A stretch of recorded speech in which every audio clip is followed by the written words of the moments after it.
안녕하세요. 맨사가 알려주는 오늘의 테슬라 뉴스 2월 9일입니다. 첫 번째 뉴스, 테슬라가 2.28% 상승해서 201.29불로 마감했습니다. 같은 날 S&P와 나스닥은 하락했는데요. 테슬라가 드디어 200불대를 돌파했네요. 사실 200불 위에서 테슬라가 놀 때는 200불 아래로 떨어지는 건 정말 말이 안 된다고 무조건 사야지라고 스스로 생각했었는데 하도 이제 200불대 아래에서 놀다 보니까 200불대를 돌파하니 이것도 좋아하고 있네요. 참 아이러니합니다. 늘 이럴 때면은 누구나 이런 생각들을 가지게 될 텐데요. 단기간에 많이 올랐으니까 지금 팔고 떨어지면 다시 들어갈까? 사실 이런 트레이딩적인 생각은 비추드립니다. 왜냐하면 그러다가 종목을 한번 놓치게 되면 더 이상 그 종목은 들어갈 수 없기 때문이죠. 생각보다 주식시장이 상승하는 기간은 1년 중에 며칠 안 된다고 합니다. 나머지는 거의 다 행보하는 기간이라는 거죠. 그렇기 때문에 혹시나 내가 이런 트레이딩적인 생각으로 그 상승기를 하루라도 놓치게 된다면 아마 수익률은 정말 많이 낮아질 거고요. 그래서 우리는 그 타이밍을 맞출 수 없기 때문에 미리 선점해서 자리 깔고 대기하고 있어야 되는 겁니다.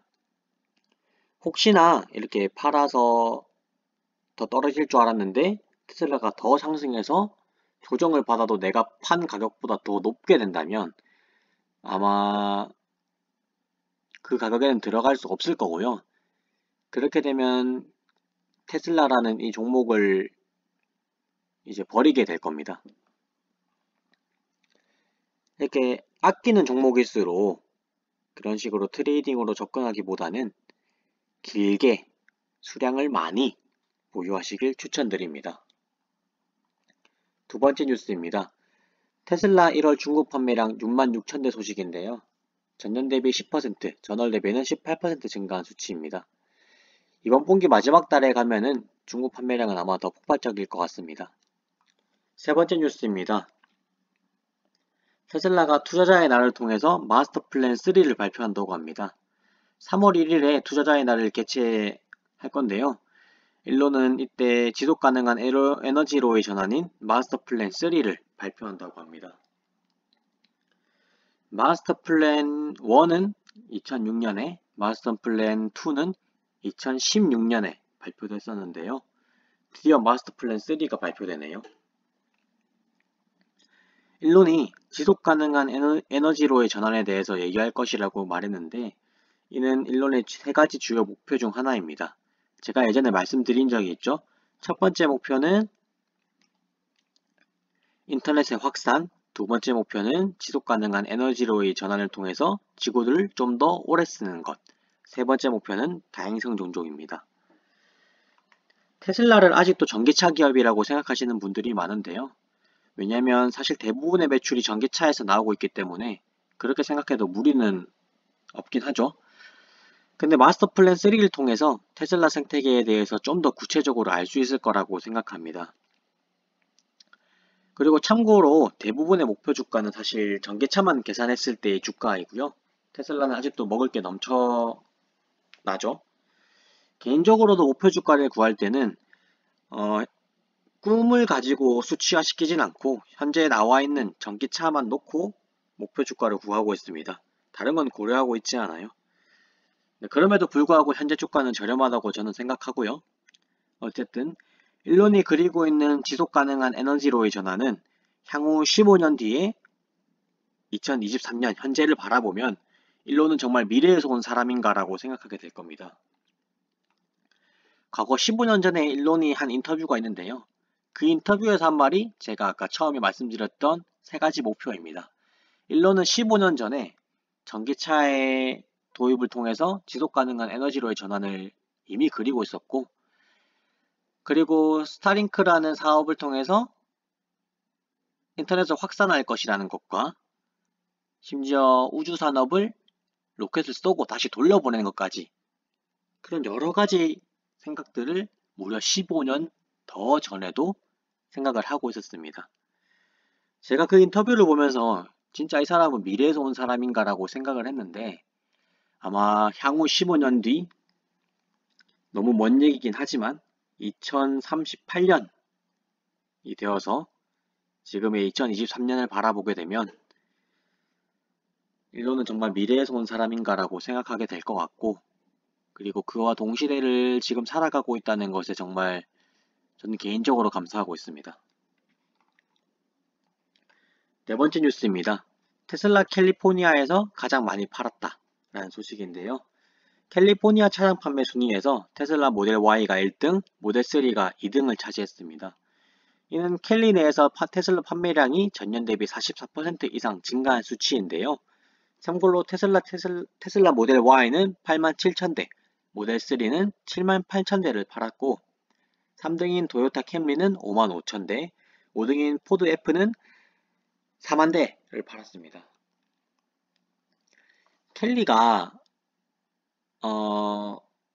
얼리 어댑터라고나 할까요? 그러니까 미국에서 제일 문화를 앞서가는 것으로 유명한데요. 그러니까 우리도 뭐 우리나라가 일본에 비해서 뭐 10년 느리고 그리고 뭐 부산은 서울에 비해서 한 2, 3년 느리다. 뭐 그런 말 들어본 적이 있죠. 그런 것처럼 켈리가 미국 내에서는 문화적으로 좀 제일 앞서 나가 있다. 그리고 문화를 선도한다 라는 느낌으로 좀 이해를 해주시면 될 것 같은데 어쨌든 제가 예전에 블로그에서도 말씀드린 적이 있는데요. 캘리포니아에서 테슬라가 진짜 인기가 많습니다. 테슬라 말고 다른 차를 사면 너 왜 테슬라 안 사고 그 차 샀어? 라는 소리를 듣는다고 하네요.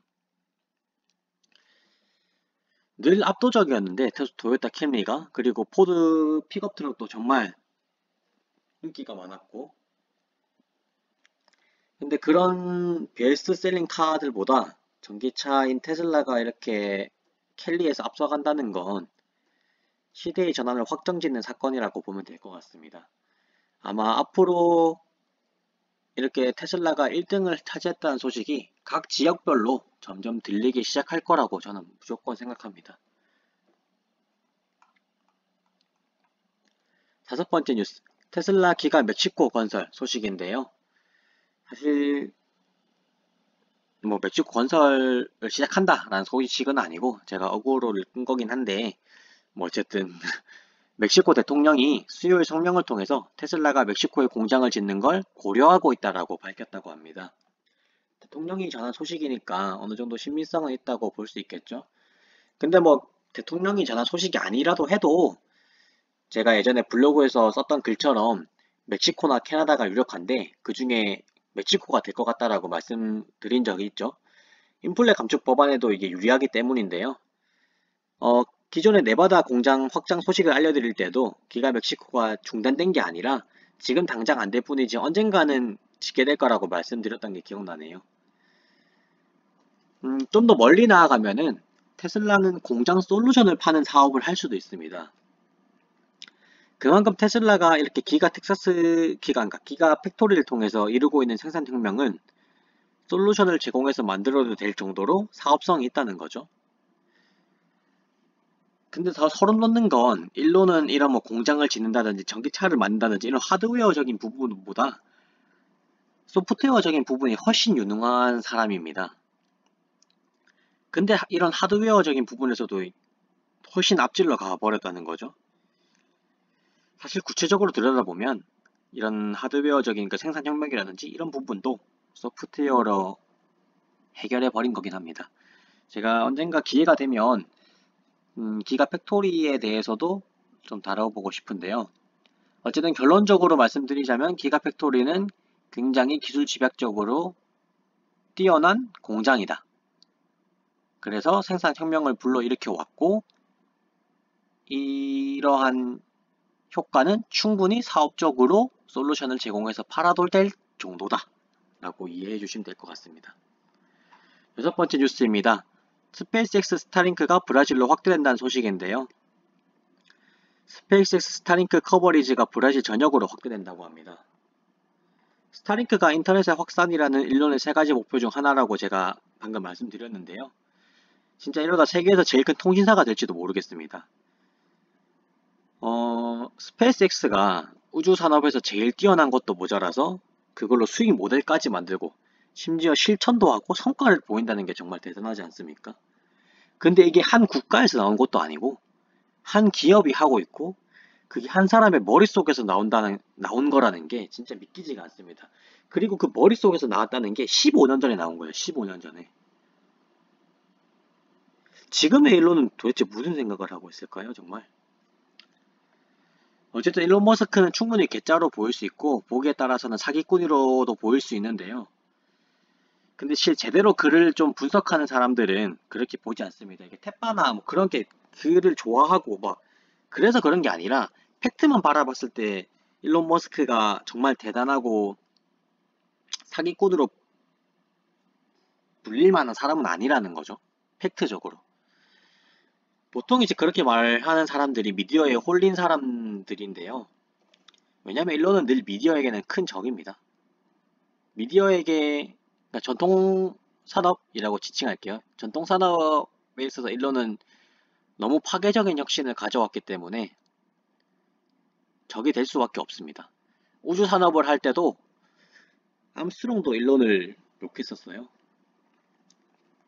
어쨌든 우리는 항상 무언가를 바라볼 때 그것을 그대로 믿지 않고 분석하는 능력을 키워야 됩니다. 롬바론도 이 능력을 키워야 된다고 말했죠. 우리가 접하는 정보의 절반은 틀린 소식이라고 말이죠. 그리고 나머지 절반도 의심해야 된다고 말했습니다. 어쨌든 제가 제공해드린 정보 낙연도 그대로 듣고 믿지 마시고 스스로 생각하고 분석하는 역량을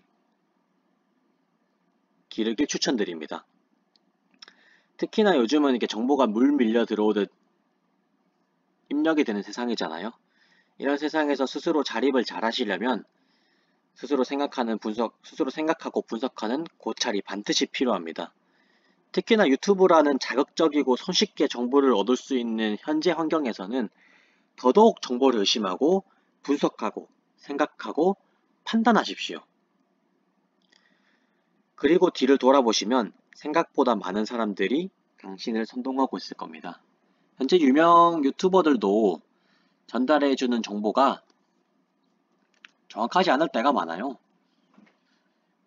특히나 뭐 다른 정보는 모르겠지만 제가 테슬라 관련해서 여러 유튜버들의 말, 좋은 정보뿐만 아니라 나쁜 정보들도 모두 포함해서 웬만하면 다 듣고 있는데 그들이 전하는 소식들, 테슬라 전문 유튜버가 아닌 이상 다른 유튜버들이 전달하는 소식들은 되게 좀 잘못 오역해서 전달하는 경우가 많더라고요. 이게 말이라는 게 전달할 때 아다르고 어다르잖아요. 근데 좀 자기 입맛대로 맞춰서 전달한다고 할까요? 왜냐면 사실 그럴 수밖에 없죠. 그렇게 어그로를 끌어야 사람들의 입맛을 돋굴 수 있고 그런 능력이 있었기 때문에 사실 성공한 거니까요. 어쨌든 저는 뭐 여러분들이 그리고 저도 항상 이런 상황 속에서 상황을 올바르게 직시하고 분석하고 생각하고 판단하는 역량을 기를 수 있기를 기원하고 또 응원드리겠습니다. 맨사가 알려주는 오늘의 테슬라 뉴스는 여기까지입니다. 감사합니다.